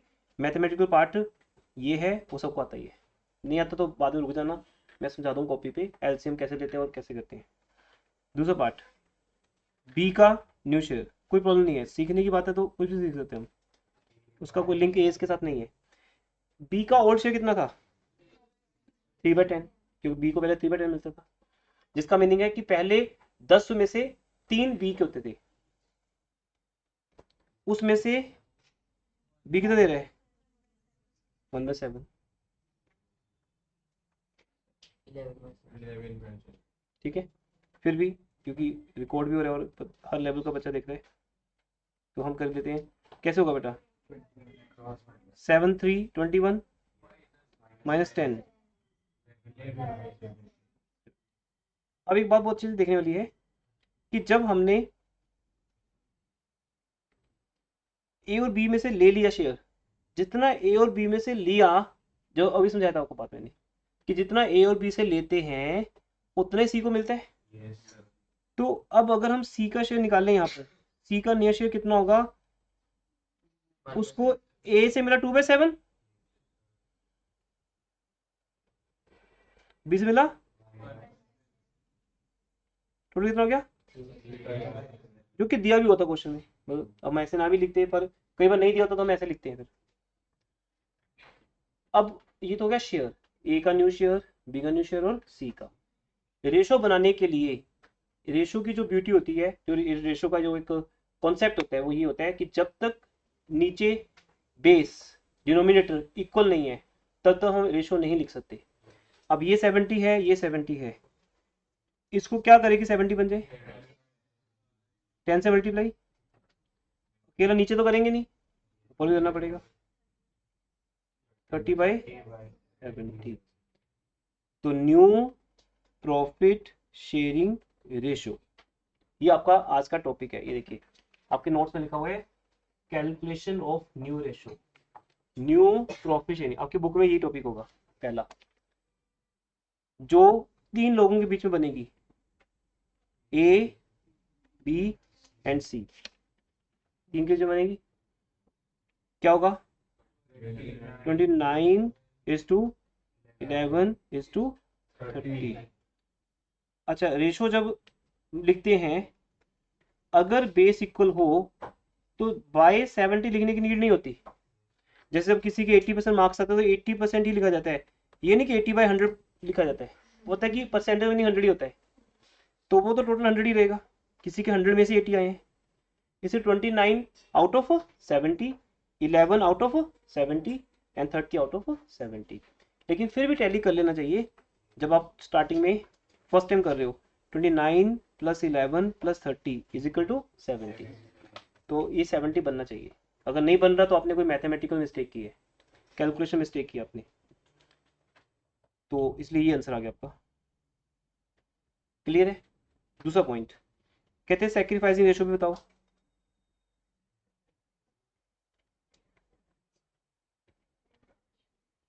हाँ जी, अब बताइए सेक्रीफाइस कौन कर रहे हैं? ए एंड बी कर रहे हैं, दोनों तो नहीं कर रहे ना?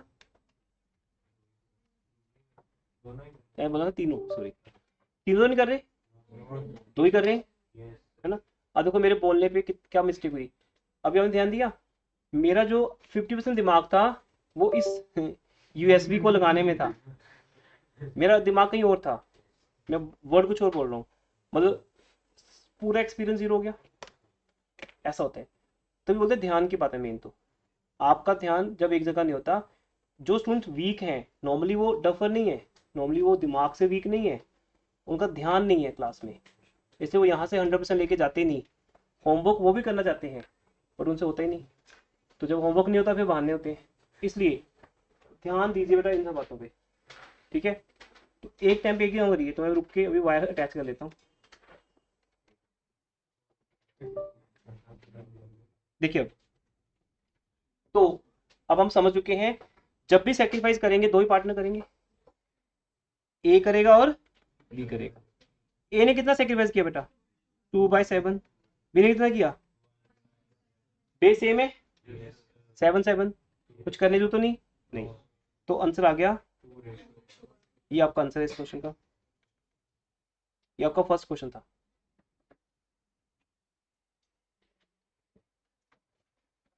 इस तरह से आपको करना है, सोल्यूशन आपके सामने है।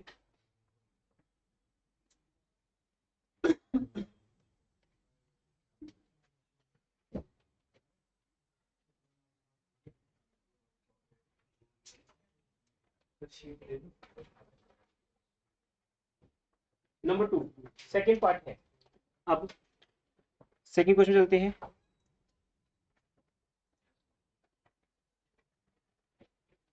इस क्वेश्चन को ध्यान से पढ़िए, आप ध्यान से, मतलब ध्यान इधर, आप इसे कंटिन्यू कर सकते हैं कि ध्यान हर जगह रखो।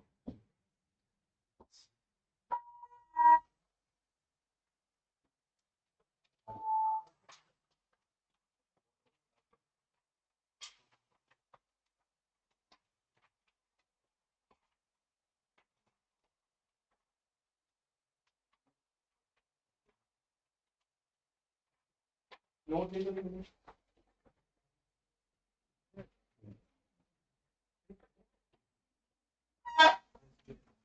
हाँ जी नोट्स।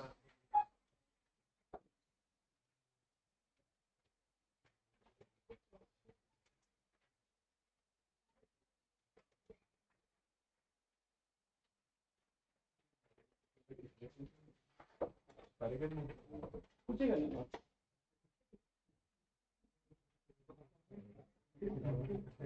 ये प्रॉब्लम है। मैं अपनी पूरी वर्कशीट एक एज ए बुकलेट देने वाला आपको, आप पहले घबरा जाओगे कि हमसे 500 क्वेश्चन करवाएंगे।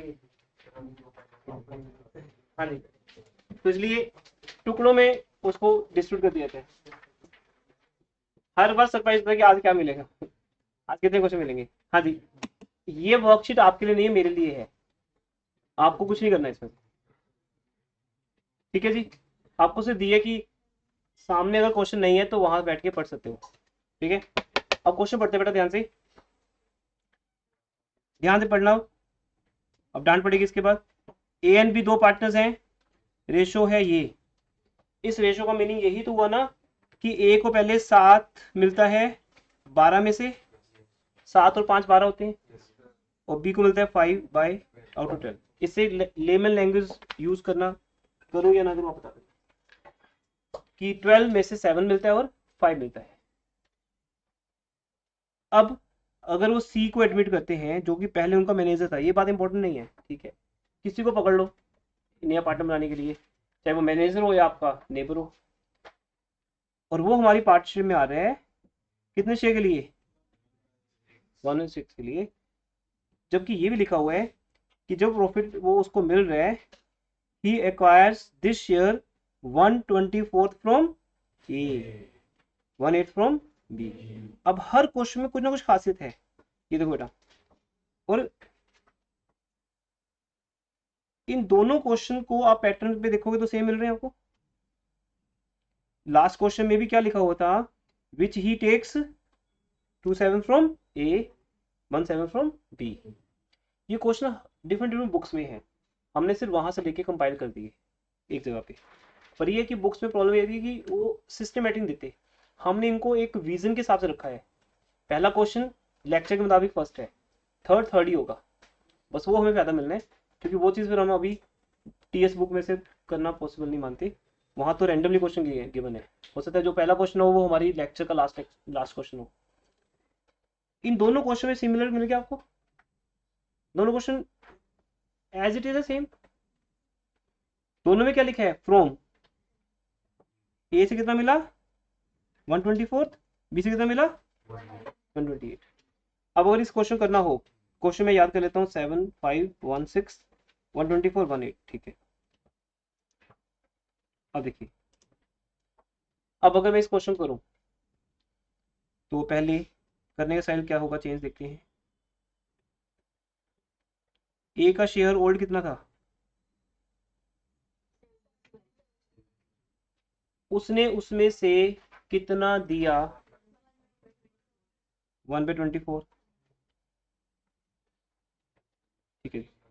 मैथमेटिक्स में आपको छोड़ देता हूँ, मान लेता हूँ कि आपको एलसीएम आता है, नहीं आता तो आप मेरे से सीख सकते हो, मैथ टीचर भी अवेलेबल होंगे आपके पास। दूसरा, और इतने मैथ टीचर तो घर पे मम्मा भी होंगे आपके, मदर, वो सिखाएंगे आपको एलसीएम कैसे निकालते हैं। दूसरा 5/12 1/8, ठीक है। तो ऐसा मान लिया कि आपको एलसीएम आता है, तो मैं उस पर ध्यान नहीं दे रहा।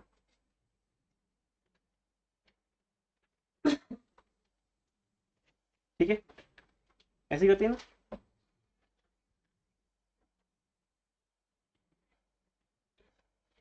ठीक है, तो 24 8 के टेबल पे आता है 3 टाइम्स इंटू 1 3 आ गया। 18 रिमेनिंग पार्ट तो मैथमेटिक्स है। हमारा कॉन्सेप्ट कैसे अकाउंट्स का, कि ए अपने ओल्ड शेयर में से, मतलब ए की पॉकेट में से सी को शेयर मिलना है। इसका मतलब हम समझ पा रहे हैं ना, जब भी सी का शेयर क्रिएट होगा वो ए और बी के शेयर पे कब्जा करने वाला है, उसको खाने वाला है। और जितना वो ए और बी का शेयर खा लेगा उतना ए और बी का कम हो जाएगा, कम मतलब माइनस हो जाएगा, उतना ही सी को मिल जाएगा। अब सी का न्यू शेयर,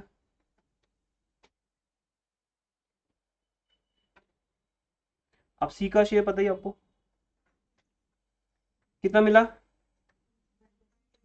1/24, और बी से, अच्छा आप चाहो तो थोड़ा सा मैथमेटिकली स्ट्रॉन्ग हो, अगर आपको पता है कि 1/24 यहाँ भी दिख रहा है हमें, और 3/24 यहाँ भी, मतलब 1/8 ही क्या दिख रहा है यहाँ पर।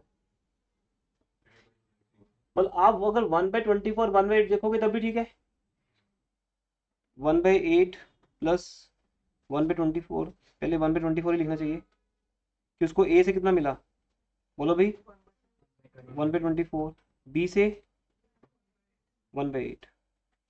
यहाँ फिर प्रॉब्लम आ जाएगी एल्सियम लेने की, चलो ले लेते हैं, कोई बात नहीं, एल्सियम भी 1 + 3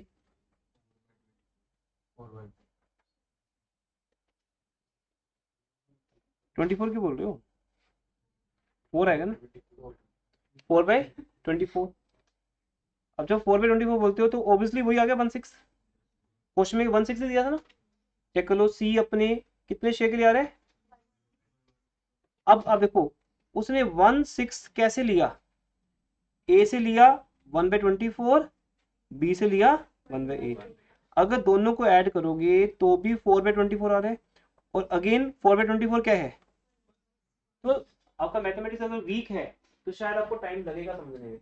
ये तो इतना वीक होना चाहिए किसी का कि हम 1/6 के 2 टुकड़े कर रहे हैं, अगर हम 2 टुकड़ों को जोड़ेंगे तो 1/6 ही बनेगा, पर दिखाने के लिए हमें एक बार 4/24 दिखाना पड़ेगा, क्योंकि रेशो लिखने का रूल है ये कि बेस इक्वल चाहिए, जब तक बेस इक्वल नहीं है हम रेशो लिख नहीं सकते। अब बेस सबका क्या आ गया, 24 24 24, अब लिख दो बस न्यू रेशो। न्यू रेशो क्या लिखेंगे बोलो, 13। सेक्रीफाइसिंग पता ही हमें, हाँ जी, ये नहीं कितना सेक्रीफाइस किया, कितना किया 1/24, बी ने कितना किया। अब यहां रेशो लिखना मुश्किल है, क्यों, क्योंकि बेस एक का 24 एक का 8 है, तो कोई बात नहीं 8 का भी बेस सेम कर लेते हैं। ऐसा मैं क्या करूं कि 8/24 हो जाए, 8 को 3 से मल्टीप्लाई कर दें, तो अगर सेकंड या थर्ड क्लास का बच्चा है तो वो तो थोड़ा मुश्किल में होगा इस क्लास में बैठ के, कि उसको डायरेक्टली याद नहीं कि 8 3 24 है, तो अगर आपका वो लेवल है तो पता है, नहीं तो मुझे लग रहा है कि 8/24 मतलब तो पता ही है 3 है ना, तो मतलब 3/24। फिर भी जो नहीं आता उसको सीखो, कोई प्रॉब्लम नहीं कि किस लेवल पे सीख रहे हो, बेस इक्वल करना चाहिए आप, तभी लिख पाओगे 1:3। ए का तो 1/24 समझ आ ही रहा था, बी का भी हमने बेस सेम कर दिया, और बेस जिसका कम है उसी को करेंगे चेंज, जिसका 24 है उसको थोड़ी कम कम करेंगे, जिसका कम है उसको ज्यादा कर दो, तो आंसर आ गया 3। वैसे वो 3/24। अब मुझे पता नहीं सब लोगों का मेथड लेवल कितना है, अरे भाई मैं आपको यहाँ से दिखा सकता हूँ, वो चीज़ दिखती है, ए सेक्रीफाइस कर रहा है 1/24 और बी कर रहा है 1/8, वो 1/8 3/24 ही बन जाता है, 1/8 और 3/24 का मीनिंग सेम ही रहेगा, वहां से उठा के भी लिख सकते हो 3/24, पर आपको अगर टाइम वेस्ट करना है तो दोबारा भी कर सकते हो, अल्टीमेट वही आएगा, क्योंकि एलसीएम का मतलब वही होता है बेस सेम करना, हम ऑलरेडी बेस सेम कर चुके हैं ऊपर। बैक टू बैक 4 क्वेश्चन देखते हैं, फिर देखते हैं समझ कितना नहीं आया। अब देखते हैं थर्ड क्वेश्चन में क्या है बेटा, ए एंड बी 2 पार्टनर्स हैं, रेशो क्या है, उन्होंने एडमिट किया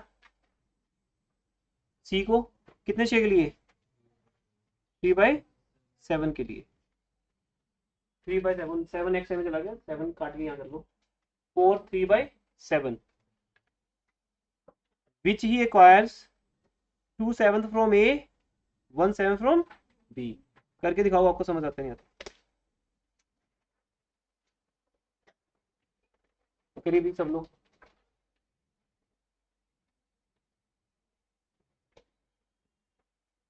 करो करो। अच्छा आप में से कोई कल एब्सेंट था, हैंड रेज करिए, दोबारा करो बेटा, एक बार हैंड रेज करके रखो, रिदम, दिवांशु, आलोक, निशा, ठीक है, कशिश 5 हो गए, बाकी सब प्रेजेंट है पक्का, मुझे दिव्य दृष्टि यूज ना करनी पड़ेगी, चलो मैं देख ही लेता हूँ, चलो एक तो नाम याद नहीं हो गया।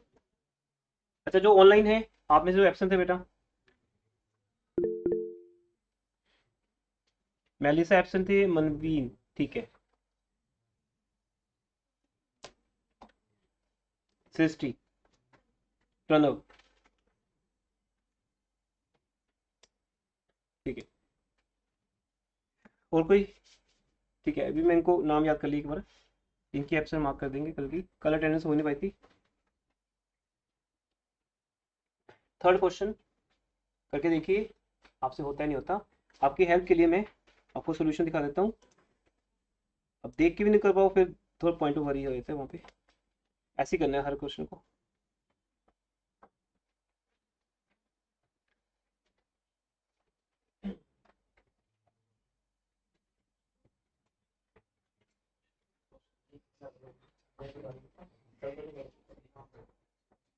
थर्ड क्वेश्चन,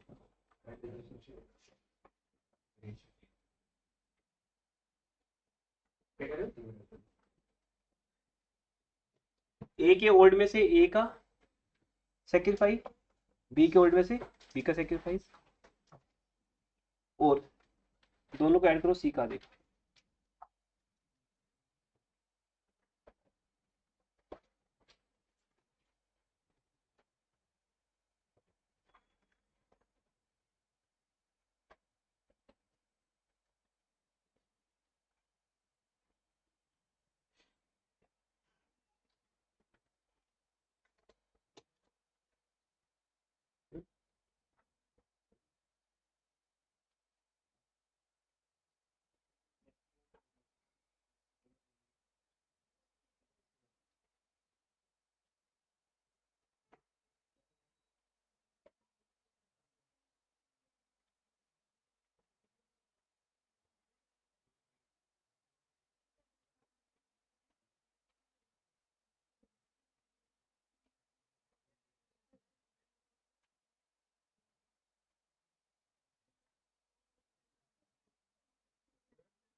आज हो गया थर्ड क्वेश्चन।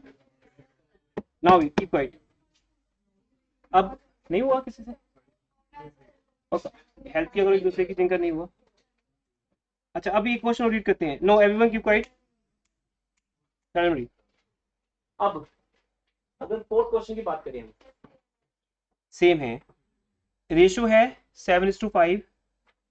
उन्होंने एग्री किया सी जो कि 1/6 के लिए आ रहा है, वो 1/24 ए से लेगा, 1/8 फ्रॉम बी। सेम है वो तो, है ना, हो जाएगा। नहीं, भी फोर्थ की बात हो रही है। हाँ ओके, अब फिफ्थ पे आते हैं बेटा। बाकी ये क्वेश्चन, एक दो क्वेश्चन आप होमवर्क में कर सकते हो। अभी अभी कल कॉन्सेप्ट कंप्लीट होगा, तो कल आपको होमवर्क मिलेगा। आज सुनो भी ध्यान से, फिर आप दुकान पर देंगे। आज चैप्टर जस्ट इंट्रो हुई है और हमने 2-4 क्वेश्चन किए, एक बेसिक अंडरस्टैंडिंग ये कैसे यहाँ पे होगा। Third question fourth question same है, होमवर्क में करेंगे, नहीं हुआ तो बताना, आगे नहीं पढ़ करना है। देखो जो स्टूडेंट को ये वर्कशीट मिल गई और उनको आता है वो करेंगे नहीं होमवर्क बिल्कुल भी, फिर यहाँ बैठने का इंटरेस्ट खत्म हो जाएगा आपका। आज कुछ नहीं करना है इसमें से, ये मेरा वर्क है, आपको कोई होमवर्क नहीं मिला अभी, कोई नहीं आगे करेगा।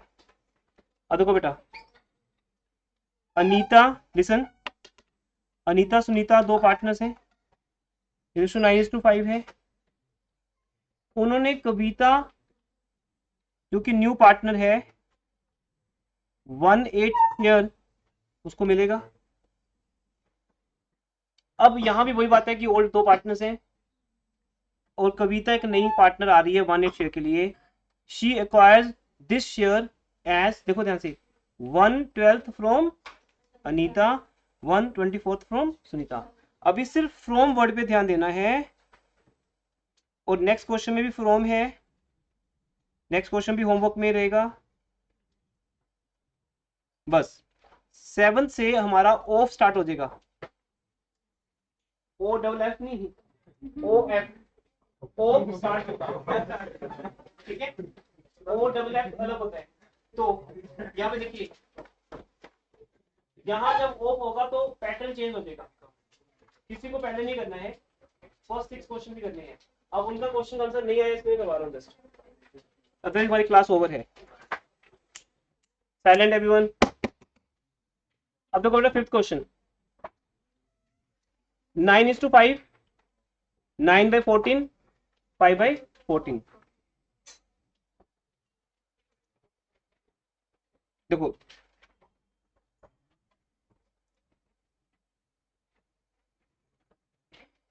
A and B are partners, 9:5, 9/14 and 5/14.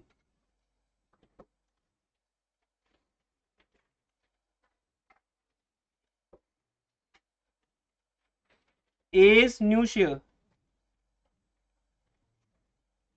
अच्छा इसमें एक फॉर्मूला भी है, मैंने बताया नहीं जानबूझ के, क्योंकि हमारे अकाउंट्स में कोई फॉर्मूला होते नहीं, सब कुछ अंडरस्टैंडिंग पे बेस्ड होता है, दिमाग खोलने की बात है सर आपका।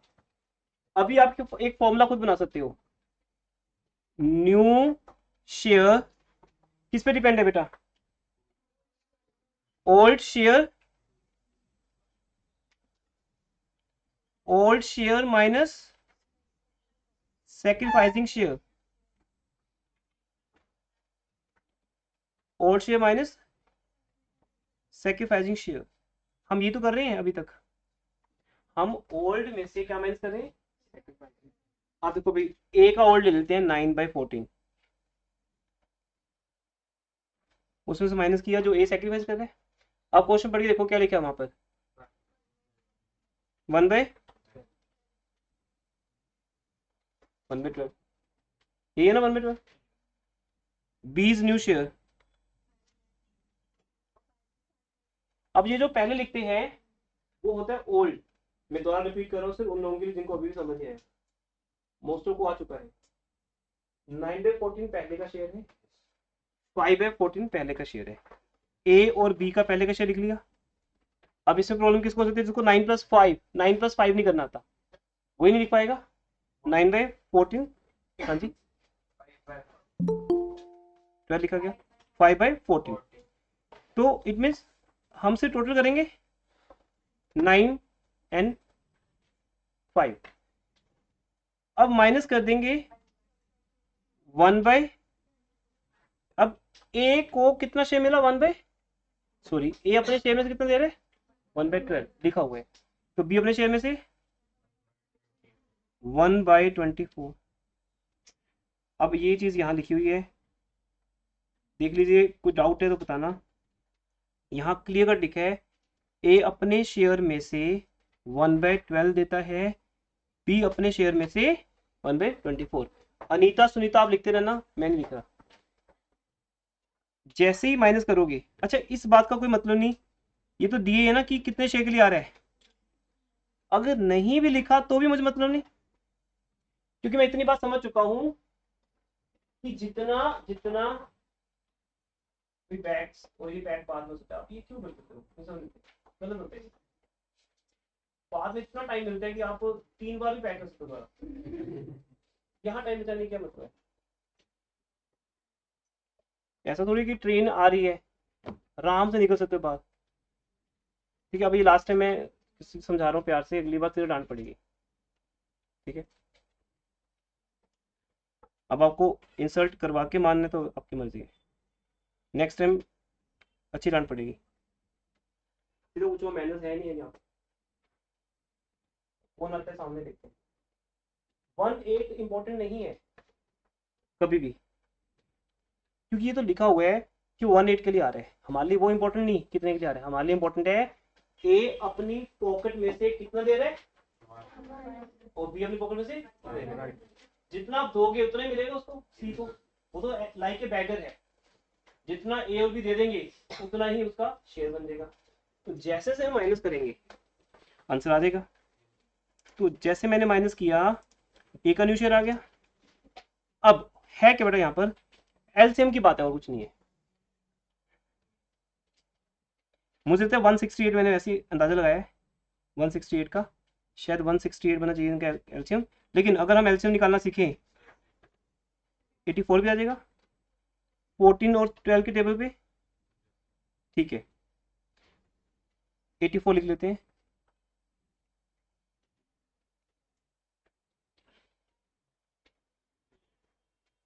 और 14 और 24 के टेबल पे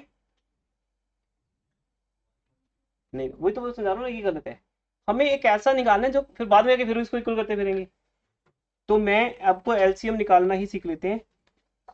14, 12, 24 कोई दिक्कत नहीं, मेरी मेमोरी फ्रेश हो जाएंगी।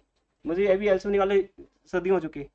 अब यहाँ देखते हैं कैसे होगा। पहले 2 पे होगा 7, 6, 12, फिर 6 पे होगा 7, 1, 2। अब 2 इंटू 6 इंटू 7 इंटू 2 168।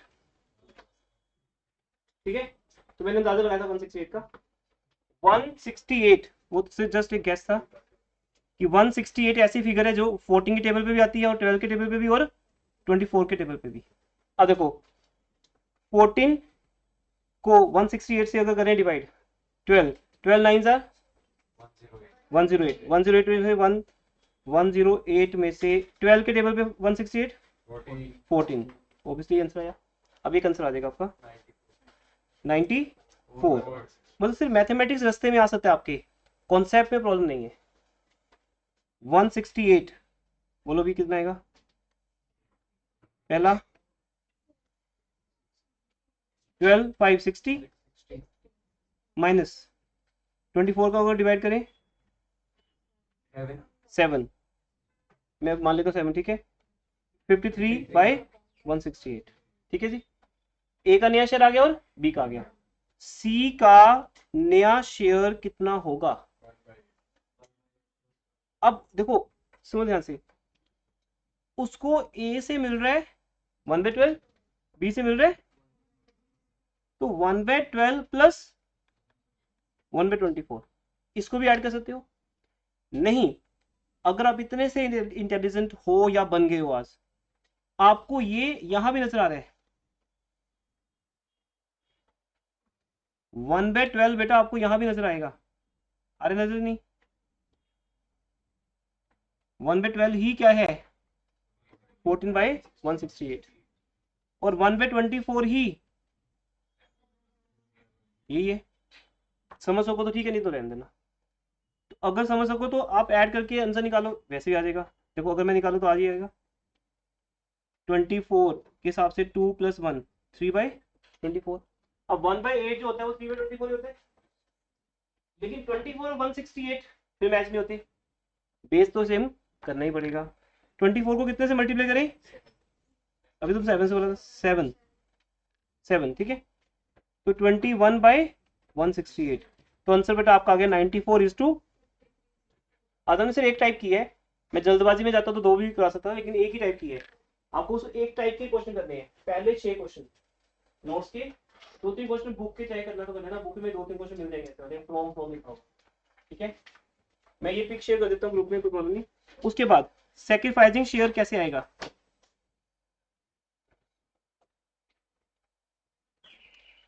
कैसे कैसे सेक्रीफाइस शेयर?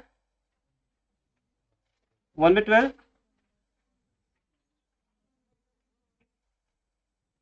ये नहीं ना, सेक्रीफाई कौन कर रहा है? A and B. जी, सुन को भेजो प्लस में क्या, थोड़े बहुत भेजिए, एक को भेज दीजिए, फिर बाद में दिक्कत आती है। हाँ जी, हाँ जी, ए और बी का शेयर कितना होगा यहाँ पे सेक्रीफाइसिंग? ए ने कितना सेक्रीफाइस किया? 1/12। बी ने कितना किया? क्या बेस सेम है? किसका बेस सेम करें? ए का। 2/24, 1/4, तो 2:1। तो ये आपका आ गया आंसर। ऐसे 6 आ जाएगा। नहीं होगा तो कल फिर बात करेंगे। कल भी 2 बजे मिलेंगे सब लोग, रोज 2 बजे मिलेंगे।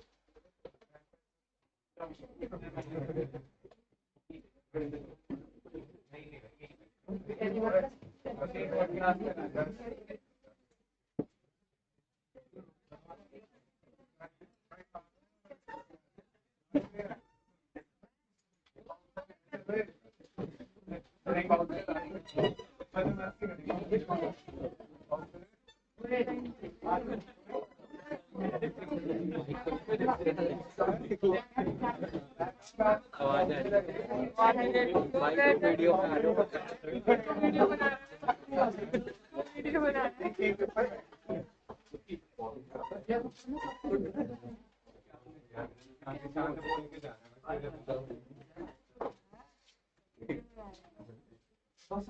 वैसे बनाता हूँ चैनल कौन सा गाता हूँ। सब्सक्राइबर कितने हैं?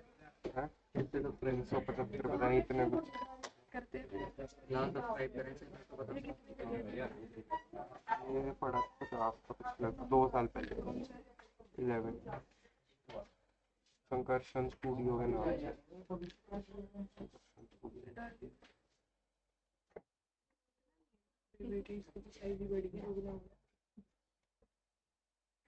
कौन सा चैनल है? ये वाला संकर्षण स्टूडियो।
दो मिनट में बस आ रहा हूँ उससे।